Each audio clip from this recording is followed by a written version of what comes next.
Hi ma'am, good morning. First of all thank you ma'am, thank you so much. So నాలాంటి ఒక house wife కి that ఇంతమంది వేల మంది సక్సెస్ అవుతున్నారంటే బికాస్ ఆఫ్ రీజన్ మీరే ma'am. So స్కార్వి, so నా పేరు వచ్చేసి మమత అండి. నేను స్కార్విలో అసోసియేట్ గా చేపట్టి 3 months అవుతుంది. ఈ 3 months లో కంప్లీట్ గా 1.5 months స్కిల్స్ నేర్చుకున్నానండి. స్కిల్స్ మీన్స్ లైక్ మనకు ఇన్షాట్ కావచ్చు, క్యాప్కట్ కావచ్చు, ఇన్స్టాగ్రామ్ కావచ్చు, క్యాన్వా కావచ్చు, మెటా యాడ్స్ కావచ్చు, వెబ్సైట్ డిజైన్ కావచ్చు. ఈ స్కిల్స్ అన్ని కంప్లీట్ గా నేర్చుకున్నాను. సో మనం ఇక్కడ వచ్చాం కదా, వెంటనే ఇన్కమ్ రావాలంటే రాదు అంటే ఖచ్చితంగా మనం నేర్చుకోవాలి. So depends on talent. ఇక్కడ ఏజ్ తో కానీ, ఎడ్యుకేషన్ తో కానీ, ఎక్స్పీరియన్స్ తో కానీ అస్సలు సంబంధమే లేదండి. మనం నేర్చుకోవాలి. మనం ఎంతైతే నేర్చుకుంటామో అంత ఇన్కమ్ తీసుకోవచ్చు ఇక్కడ. సో వచ్చాం కదా, వెంటనే ఇన్కమ్ రావాలంటే ఎవరికి రాదండి. ఇదేదో స్కీమ్ కాదు, రిచ్ స్కీమ్ స్కామో కాదు. ఇది కంప్లీట్ గా స్కిల్ బేస్డ్ కాబట్టి మనం నేర్చుకునే దానిపైన డిపెండ్స్ ఆన్ టాలెంట్ ఉంటుందండి. మీరు ఎంతైతే నేర్చుకుంటారో అంత ఇన్కమ్ తీసుకోవచ్చు ఇక్కడ. So skills mean first of all మనకి ఇక్కడ ఇలా రాసుకోవాలండి. నేనైతే ఇది వచ్చేసి నాకు 4 notes అనమాట. ఏదో మనం వచ్చాం కదా, విన్నాం వదిలేసాం కాదు, ఇలా నేర్చుకోవాలి కంప్లీట్ ఎవ్రీథింగ్ ఇక్కడ. సో ఇది నాది 4వ notes అండి. ఒక్కసారి మీరు చూడండి మరి ఎలా అనేది. మనకి ఎవరికైనా ఒకసారి వింటామో విన్నది ఒకసారి గుర్తుకుంటుంది కదండి. సో 70% మనకు రాసుకుంటేనే గుర్తుకుంటుంది. ఇలా నేను ఇది 4 notes అనమాట రాసుకోవడము. ఎక్కడైనా నాకు అర్థం కాకపోయినా ఆటోమేటిక్ వెంటనే నోట్స్ ఓపెన్ చేయడము, సో వినడము, వెంటనే ప్రాక్టీస్ చేయడము. ప్రతి ఒక్కటి మనకి ఇక్కడ వెబ్సైట్ లోనే ఉంటుందండి. ఎవరిని మనం అడగాల్సిన పని లేదు.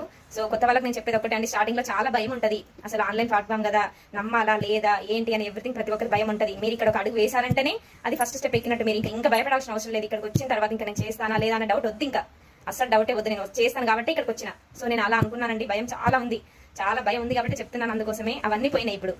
సో మనకు మెంటర్ సపోర్ట్ చాలా బాగుంటుందండి. సో నా మెంటర్ సపోర్ట్ అయితే చాలా ఉంది కాబట్టి నేను సక్సెస్ అయ్యాను అక్క. సో నాకు ప్రతి ఒక్క సెషన్ లో నేను నేర్చుకున్నది జూమ్ లో అంటే తన గైడెన్స్ వల్లనే. ఎలాంటి సిచ్యువేషన్ ఈవెన్ నేను చేస్తానా లేదా చేయగలను లేదా అనుకున్న ప్రతిసారి తనది ఒక జూమ్ సెషన్ విన్నాం అనుకోండి, ఇంకా అన్ని పోవాల్సిందే.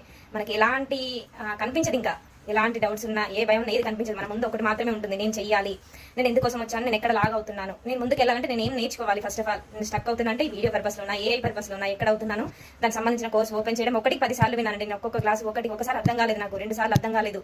ఈవెన్ స్టడీ ఉంది, సో డిగ్రీ కంప్లీట్ అయ్యింది ఉంది, కానీ నాకు ఒకసారి వినగానే అర్థం కాలేదు. ఒక్కొక్క కోర్సు 5 to 10 times విన్నాను. విన్నది రాసుకున్నది కూడా మీకు చూపించాను కదా. ప్రతి ఒక్కరు first of all notes maintain చేయండి. ఏదో రాసుకున్నాం కదా అన్నది కాదండి, చూసుకోండి. మీకు వీలున్నప్పుడు ఖచ్చితంగా 1కి 2 సార్లు చూస్తుండండి. చూస్తే మాత్రం ఖచ్చితంగా అర్థం అవుతుంది. సో ఇవాళ ఈ స్కిల్ త్రూ నేను తీసుకున్న అమౌంట్ వచ్చేసి అక్షరాల 1 lakh అండి. సో నేను మాటలో చెప్పలేను నా హ్యాపీనెస్. నేను ప్రీవియస్ ఒక 2 platform లో కూడా చేశానండి. సో అక్కడ ఏంటంటే కంప్లీట్ గా పర్సన్ టు పర్సన్ వెళ్ళాలి. సో చిన్న పిల్లలు నాకు వాళ్ళని తీసుకొని వెళ్ళాను. బట్ అక్కడ కొంచెం అమౌంట్ కూడా లాస్ అయిపోయాము. నా టైం పోయింది, అమౌంట్ కూడా పోయిందండి. బట్ ఇక్కడికి వచ్చిన తర్వాత అదే భయంతో అసలు ఆన్లైన్ కదా నమ్మాలా లేదా చేయొచ్చా అని ఇన్ని భయాల మధ్య మొదలైన నా మొదటి అడుగు ఇవాళ 1 lakh వరకు చేరిందంటే ఓన్లీ ఇద్దరండి. సో ముగ్గురండి. సో ఫస్ట్ ఆఫ్ ఆల్ వచ్చేసి నా మెంటర్ అక్క సపోర్ట్ ఉంది కాబట్టి నేను ఇవాళ ఈ ఇన్కమ్ చేయగలిగాను. So thank you so much Surekha ma'am and Ajay sir. మాలాంటి వేలాది మంది హౌస్ వైఫ్ కి ఇంత మంచి ఆపర్చునిటీ కల్పించి వాళ్ళకంటూ ఒక ఓన్ ఐడెంటిటీ క్రియేట్ చేసుకోగలుగుతున్నారు అంటే ఓన్లీ రీజన్ మీరే సార్. సో ఎన్నిసార్లు థ్యాంక్ యూ చెప్పినా తక్కువే అవుతుందండి. So once thank you so much ma'am. అసలు ఏం మాట్లాడాలి నాకు అర్థం కావట్లేదు. ఒక పక్క బాధగా ఉంది, ఒక పక్క ఆనందంగా ఉంది. బాధగా ఎందుకంటే